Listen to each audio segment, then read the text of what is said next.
Hello, welcome back to Planet 40k. Today's unit review will be based on the Ironclad Dreadnought from the Space Marine Codex.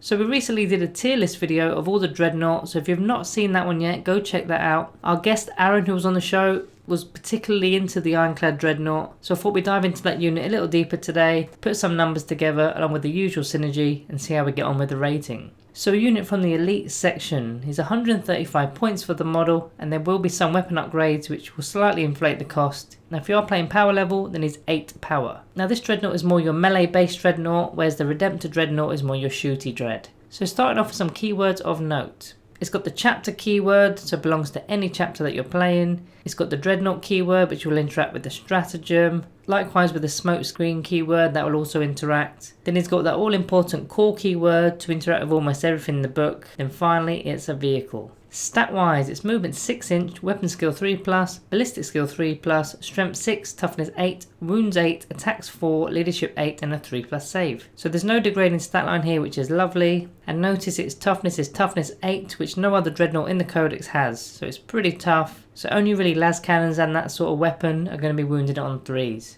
Ability wise, the usual stuff here, Angels of Death. Now I'll display all 4 of the mini rules of this ability on the screen, as going over them in each video can be quite tedious if you're a regular viewer of the channel. We will come across them all again later in the video at some point. The only thing to note here is that vehicles do not benefit from bolted discipline. So it's got the Wrecker ability, which is if your Ironclad is equipped with an Ironclad combat weapon, then you can reroll ones in melee. Now note here that you don't actually have to be using this weapon in melee, it simply says that you have to have it equipped, and this model was actually equipped with multiple melee weapons, which you'll see in a few minutes. The Dreadnought standard ability is also here, which is Duty Eternal, making all damage taken to be reduced by 1 to a minimum of 1. Then as it's a vehicle, it'll explode once destroyed on a roll of a 6. Any units within 3 inches will suffer a single mortal wound. Okay, weapons time. So an Ironclad Dreadnought is equipped with a melter gun, a storm bolter, an Ironclad combat weapon and a seismic hammer. As mentioned, there's going to be some upgrade options which we'll check out after these. So let's start with the melter gun. It's a 12 inch range, assault 1, strength 8, -4 AP and the damage is D6.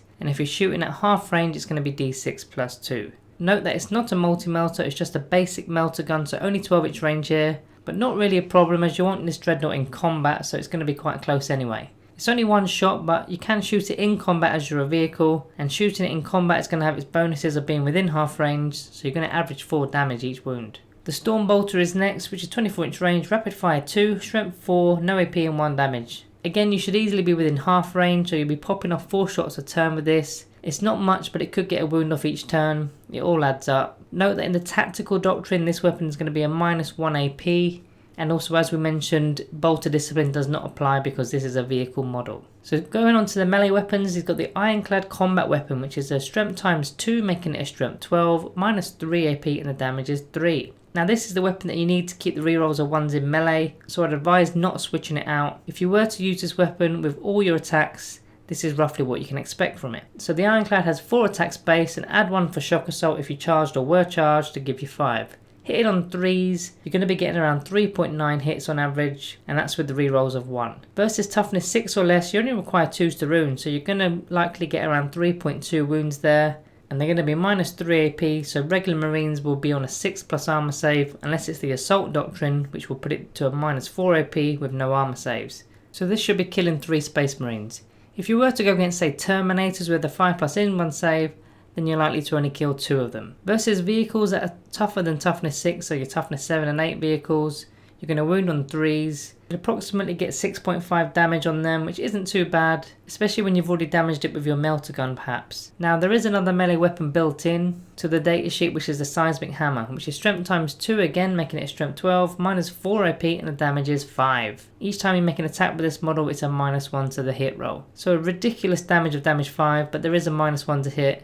You are a core unit though, so there's plenty of ways to buff this Dread. Now with this weapon, you're not hunting down infantry with it. At a push, maybe Death Guard Terminators, because it will get reduced to damage 4. But really you're looking at the bigger vehicles with plenty of wounds, or characters that will just flatten them. So let's say you are against a toughness 7 vehicle without an in-1 save, just a regular 3+ save. You still reroll 1s as your Ironclad melee weapon is equipped, hitting on 4s with that -1 to hit, but rerolling 1, so approximately getting 2.9 hits. Wounded on 3s, doing about 9.7 worth of damage. Now as we mentioned in the previous videos, The game doesn't quite work in averages, it's more black and white than that. So you're either going to get 1 wound which does 5 damage or 2 wounds which does 10 damage, so either way it's pretty menacing, maybe worth a CP reroll, especially when you're fighting against a character. That could be a huge win. Okay, on to the upgrades. The first one, the model's seismic hammer can be replaced with 1 dreadnought chain fist. So let's deal with this one first, as it's not a small upgrade. So it's a melee weapon, strength times 2, and that makes it strength 12, minus 4 AP, and the damage is 2d3.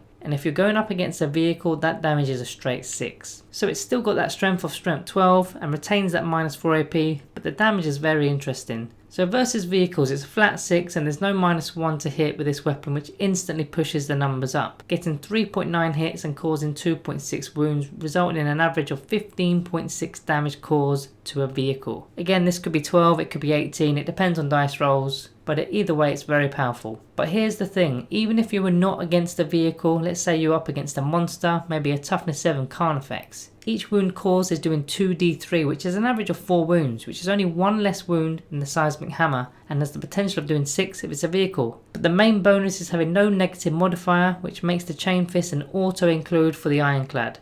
It's a free upgrade too and doesn't replace the Ironclad melee weapon, which is what you need to reroll those ones. So the next one is the model's Ironclad combat weapon and Storm Bolter can be replaced with 1 Hurricane Bolter. Okay, so this upgrade costs 5 points. Let's go through it first and I'll tell you what I think. So the Hurricane Bolter is 24-inch range, rapid fire 6, strength 4, no AP, 1 damage. So you should always be within rapid fire, so you'll be getting 12 shots going off. Nice against infantry, and it does become a minus 1 AP weapon in the tactical doctrine. With 12 shots you're going to get 8 hits roughly, and taking those 8 hits trying to wound regular Space Marines, you're going to get 4 wounds on average. Each wound needs to go through the armour, meaning on average you're not even going to kill a single Space Marine model with this weapon. If it was Orc Boys you might kill 3. For an easy answer to this, do not take it. By taking it, not only are you putting a pretty useless shooty weapon on a Dreadnought that's a melee based Dreadnought, but you're also forfeiting the rerolls of 1 in melee, and you're paying 5 points for the privilege. No thanks. Not only that, you lose your Storm Bolter as well. So the next 2 I'm going to put together, you can replace the Storm Bolter with a Heavy Flamer, and or you can replace the model's Melter Gun with a Heavy Flamer. So Heavy Flamer, 12-inch range, heavy d6, strength 5, minus 1 AP, 1 damage, and it's auto hitting. This switch will cost you 5 points each time. Now Storm Bolters aren't doing much, so at least the Heavy Flamer auto hits and has a minus 1 AP to it. It does go to minus 2 AP in the Devastator Doctrine, but that's going to be on turn 1, so you're very unlikely to be within range on turn 1 with that weapon. So yeah, I would swap it out for the Storm Bolter. Would I take a second one for the Melter? No, I don't think I would. The Melter's too good to pass up, and oddly you're paying points for that. It feels more like a downgrade to me. 1 Heavy Flamer is enough, but 2 could be cool for say Overwatching on Hordes. So the next upgrade option is the model can be equipped with up to 2 Hunter Killer Missiles. So a Hunter Killer Missile is a 48-inch range, heavy 1 weapon, it's strength 10, minus 2 AP, and the damage is d6. Now this is a once per battle only weapon, so once you've shot it, that's it. It's 5 points per missile, 1 use only, 1 shot each. So if you've got the spare points at the end of your list building, then definitely I would take 1 or even 2. The damage is unpredictable, but you can use a CP to reroll that. Now if you did use a CP to reroll the first missile, then I wouldn't fire the second one until your next turn, as you've used up your reroll stratagem that phase. Note that this is a minus 3 AP in the first turn, so hopefully if you didn't use your reroll, then fire both that turn, just for that extra added AP. Try to deploy next to a captain with the Rights of Battle Aura to get the rerolls of 1 to hit.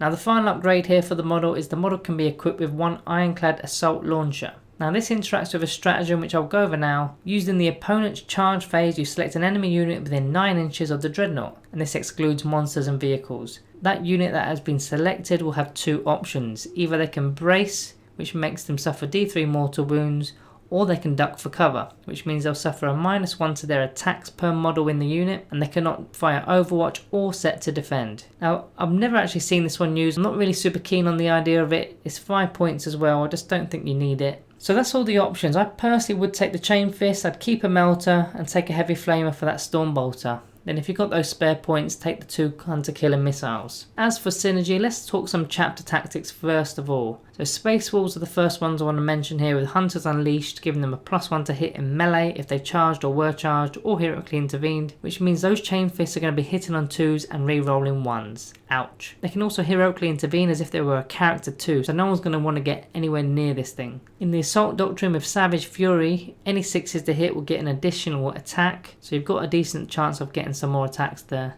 The next chapter I'd consider is Black Templars, with the rerolls to advance and charge rolls, using their Righteous Zeal tactics. Now advancing is actually a solid method of getting him to where he needs to go, as he's only got 6-inch movement and has no other way of really getting in unless you're using an expensive transport. There are Dreadnought drop pods as well from the Imperial Armour book, so I guess you'd either use a Forge World model or just proxy a standard drop pod. I tend to not get too involved with Forge World. The reroll to charge is obviously quite handy for this kind of unit. They also ignore mortal wounds on a 5+. Blood Angels is the third one with their Red Thirst, which is a +1 to their advance and charge rolls, but more importantly a +1 to wound if they charged or were charged, so they'll be wounding anything on 2s. In the Assault Doctrine they've got Savage Echoes, which gives them a nice extra attack on the charge too. So that's the 3 melee based chapters that work pretty nicely with the Ironclad. There's one more noteworthy mention that comes from the Iron Hands chapter. Not so much for the chapter tactics, although a 6+ Feel No Pain is helpful. They've got a stratagem called March of the Ancients for 1 CP. Using it once per battle after nominating a warlord, you select a single dreadnought in the army. That dreadnought gains the character keyword and adds 1 to its attacks and leadership characteristics. So that's ridiculously OP. Now your Ironclad cannot be targeted as it's a character under 10 wounds, so simply put that Lookout Sir source around him and bam, he's just going to get into combat without even being touched. Also that extra attack is pretty nice too. As for the generic stratagems within the Space Marine Codex, you've got Armour of Contempt for 1 CP, a 5+ Feel No Pain save against mortal wounds. Now don't take this if you're playing Black Templars, as you've got that as standard. Wisdom of the Ancients for 1 CP gives your Dreadnought the choice of either the Rights of Battle Aura to reroll 1s to hit, or the Tactical Precision Aura to reroll 1s to wound.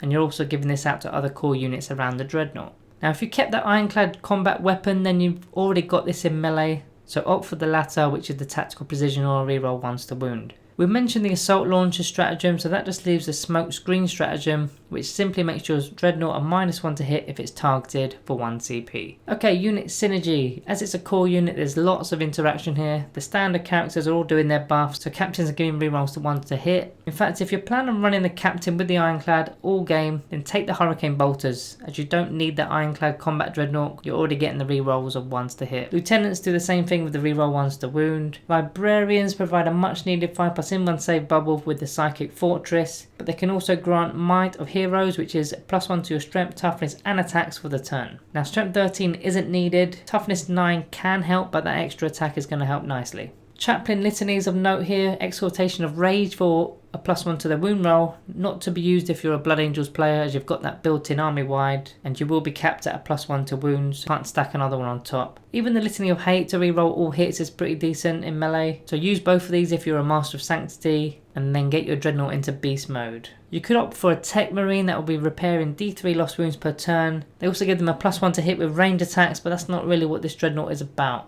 Make him a Master of the Forge to repair a flat 3 damage per turn rather than D3. And also there's a Warlord trait in there, which is an aura, which is Warden of the Ancients. So the Tech Marine can provide a +1 to the strength and attacks characteristics of the Dreadnoughts within 6 inches. So let's conclude this thing then. An absolute animal in melee. Always take that Chain Fist, and the rest you can really do what you want with it. The Chain Fist is the only real winner here. It's an extremely tough model to crack with toughness 8 and duty eternal, let alone with a Tech Marine next to him that will also benefit from the Lookout Sir rule. He does have a few weaknesses though. There's no in-1 save. I mean, Librarians do provide it, but that's an expense within itself. Secondly, there's no simple method of getting him into combat. He's quite slow. Now you could go for place him into strategic reserves for a command point and bring him on one of the sides of the board, which is nice, as you've seen a turn or two of the battle unfold, so you can pick a table edge.